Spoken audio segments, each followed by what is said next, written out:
The Center for Human Systems welcomes you to its Leadership and Self-Mastery program. This is the first module, Choice, of the first course, Conscious Use of Self. Welcome to the Leadership and Self-Mastery program. This series is for leaders at all levels, formal and informal, to master the behaviors, practices, and disciplines of leadership. This program has 9 courses with one or more modules per course. The format of each of these modules is a mini lecture followed by a learn-along activity. In this first course, we'll be focusing on the foundational principle, conscious use of self, the path to self-mastery. In this particular module, we're going to be talking about choice. Michael, hello. Hello, Ronnie. How are you today? I am great. Why don't you tell me what the big idea of today's course is? The big idea today is that mastery of self is critical for successfully leading others. And conscious use of self is the foundational tool for leading oneself. May I define that for you? Please do. Okay. I'm going to do this in 3 steps. We're going to talk about first, what is just plain use of self? Then we're going to talk about automatic use of self. And then we're going to talk about conscious use of self. Use of self is what we do every day, day in and day out. It's the way we use our intellectual, emotional, and physical energy from moment to moment, on automatic or consciously, for better or for worse. Got it?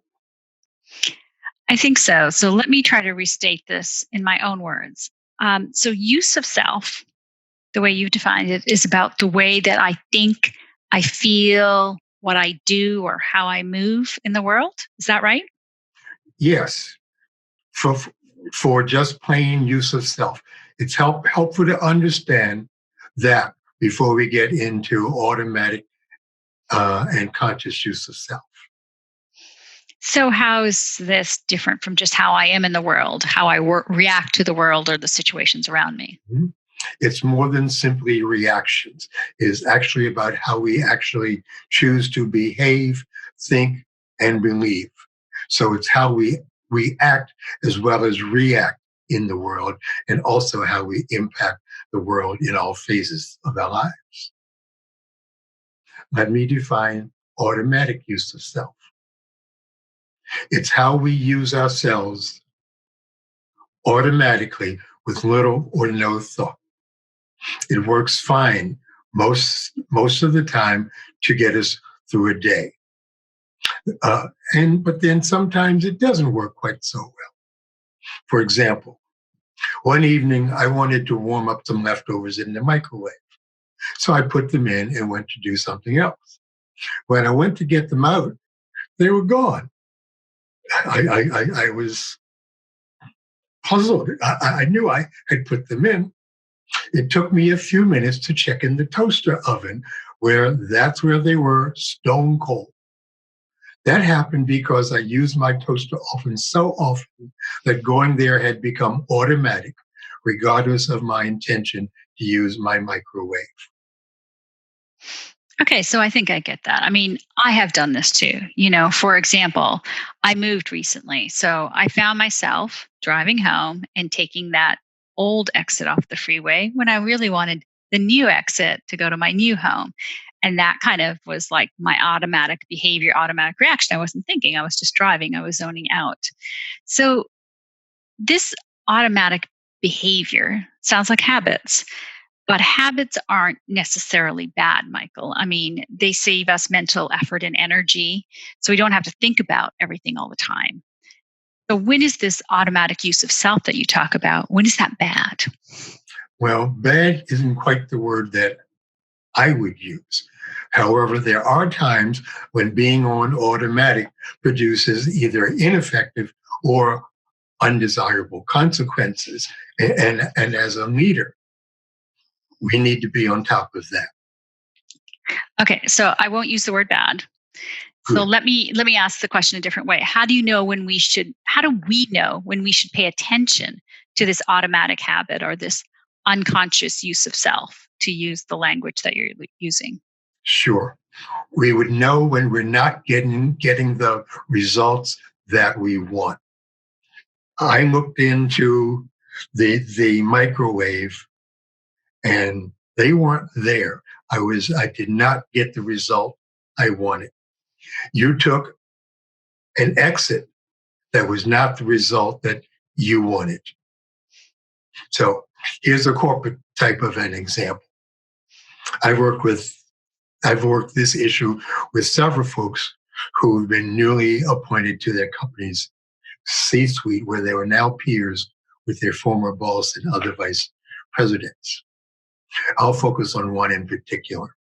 Jason had been the vice president of the newly created marketing department for all of a week when he shared that at an executive staff meeting, the need for better communication between the accounting and sales department, since it was impacting his role as head of the new marketing department. Each vice president in charge of those areas blamed each other for the problem. The conversation simply ended when somebody brought up a different problem. The meeting ended with this issue unresolved. He shared what happened to me. I asked him why he didn't speak up.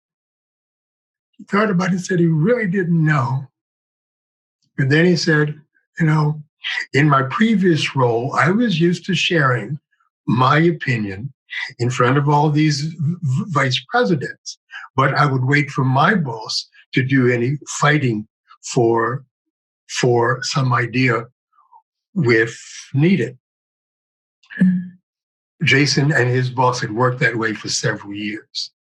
Jason needed to get off of this automatic habit of waiting for someone to back him up.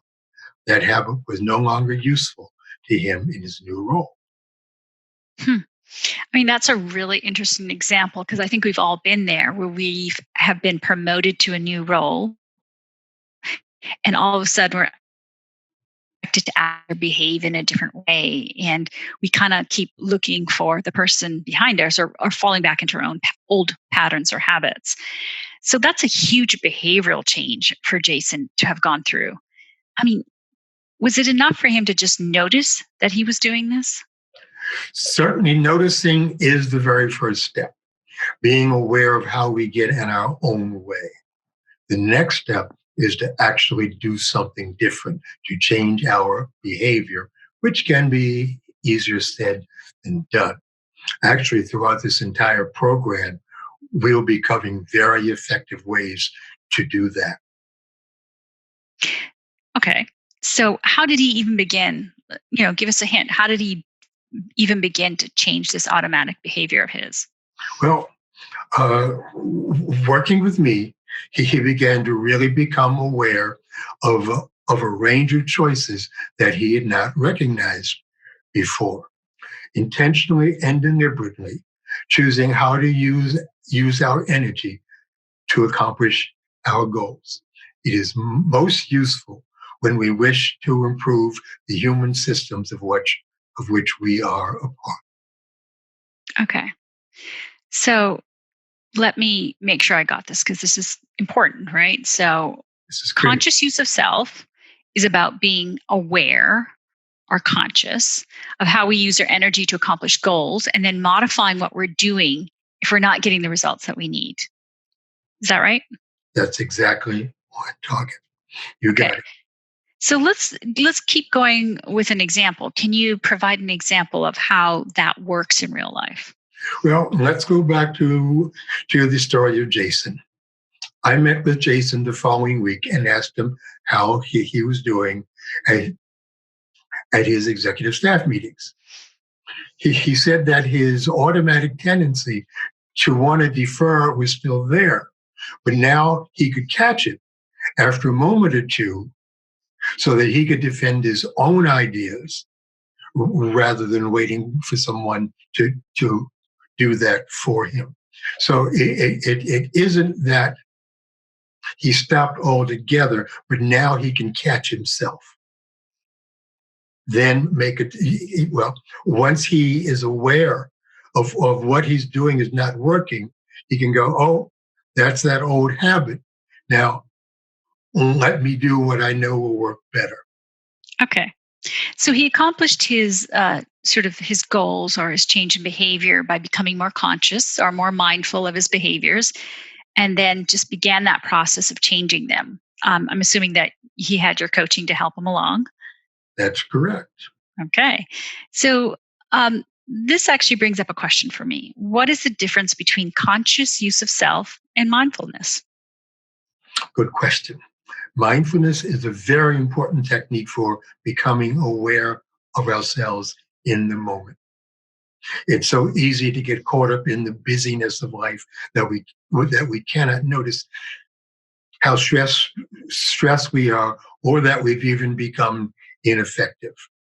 On automatic, we would tend, when things aren't working, we want to blame somebody, either blame ourselves or blame somebody else. Neither one of those is really very useful. So to get off of automatic, to become conscious and to make more intentional and deliberate choices is what this is all about. So, mindful is one way to get to a more conscious self and thus more consciously be able to use ourselves. Is that correct? That's right. There's also a simple exercise that people can use to begin to notice when they're on automatic. For example, I make a point of brushing my teeth in a different way every morning. Just become mindful. Or choose to uh, tie your shoes left to right rather than right to left. Dress differently. So just routine things that don't matter. Notice how you're doing things automatic and just change it up just to become more mindful so that you can notice when you're on automatic and then can choose to change or not change depending upon the situation. Right.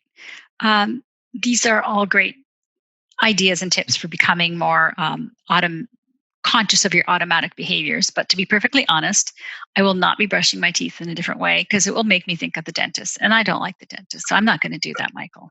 That's you just being on automatic. That's all. Okay. Okay.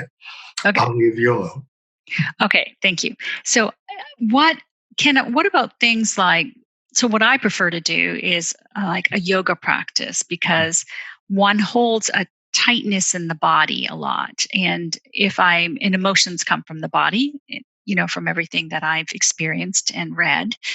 And so if I do yoga every morning, this kind of brings a certain consciousness to who I am in the world. Is that a habit that works? That works for me. Sounds perfect. Sounds perfect. Anything that puts you back in touch with yourself in the moment. Deep breathing exercises, being conscious of one's breathing in and out. All of Meditation. those things, yes. Yeah. This is the end of part one of this module. Please continue on to part two for an exercise where you can follow along step by step to apply the concepts covered for yourself. Pause the recording if you need more time at any point. For questions you would like to ask me, Dr. Broom, or comments you want to share, use the forum, but watch the exercise first.